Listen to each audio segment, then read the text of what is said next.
We move now to the second column of the project framework, indicators and targets. A target is how much of the result we want to attain. If we're starting from a baseline situation, the target is where we want to be at some defined point in the future. An indicator is the yardstick or measurement tool we will use for determining the achievement of the target. In some cases, targets and indicators may be similar. For example, we may have a target of an enrollment rate for girls in primary schools of 85%, and our indicator will be the level of girls' enrollment in primary schools. But in other circumstances, we might use what we call proxy indicators. For example, household income can be expensive and difficult to measure, but we might decide to use a proxy indicator of household asset ownership. For example, the number of cattle owned, or bicycles, or other assets, and we use that as a proxy for household income.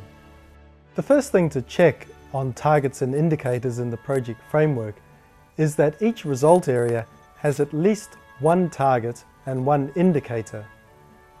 We should not be specifying results areas which we are not going to measure. This is an important purpose of the project framework, to establish the basis for measuring the attainment of results. So therefore, if we do not specify targets and indicators, we don't know what it is that we're setting out to achieve. The second point to note is that targets and indicators should, to the extent possible, be SMART. That is, they should be specific, very clear and detailed as to what it is that is to be measured. Targets and indicators should be measurable, either quantitatively or qualitatively.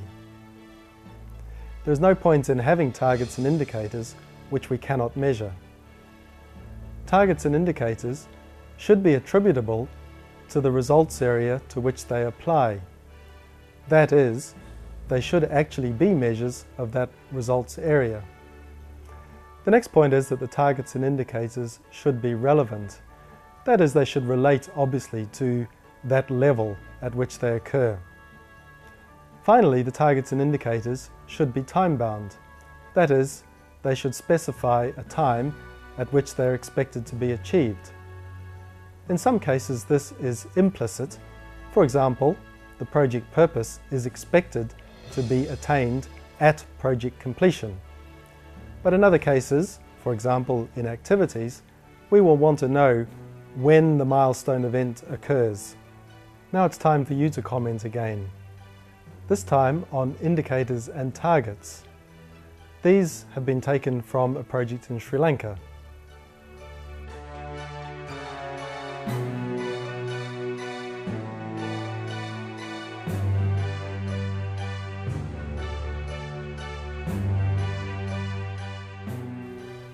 I would comment on these targets and indicators that in fact they are only indicators. There are no targets. There's no specification of what the expected level of achievement is. Nor is there any baseline established, so we don't know where we're starting from.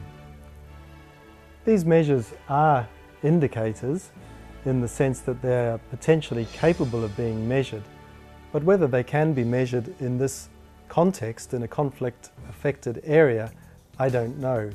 But the main message is that these do not provide a meaningful basis for assessing the results. But the main point is that these do not provide a meaningful basis for assessing the performance of this project. Here's the second set of indicators and targets. These have been taken from a project in the Kyrgyz Republic. If you remember, we saw the goal statement of this project before, and we said that it was a very, very good goal statement. Now I'd like you to consider these targets and indicators.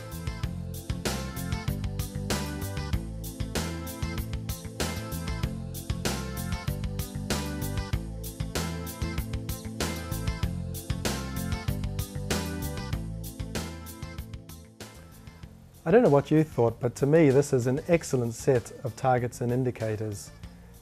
It's very clear what the target is, there's a baseline established, and the indicator is clearly specified. As an evaluator, I will have no problem about going in and checking whether this project has achieved what it set out to achieve.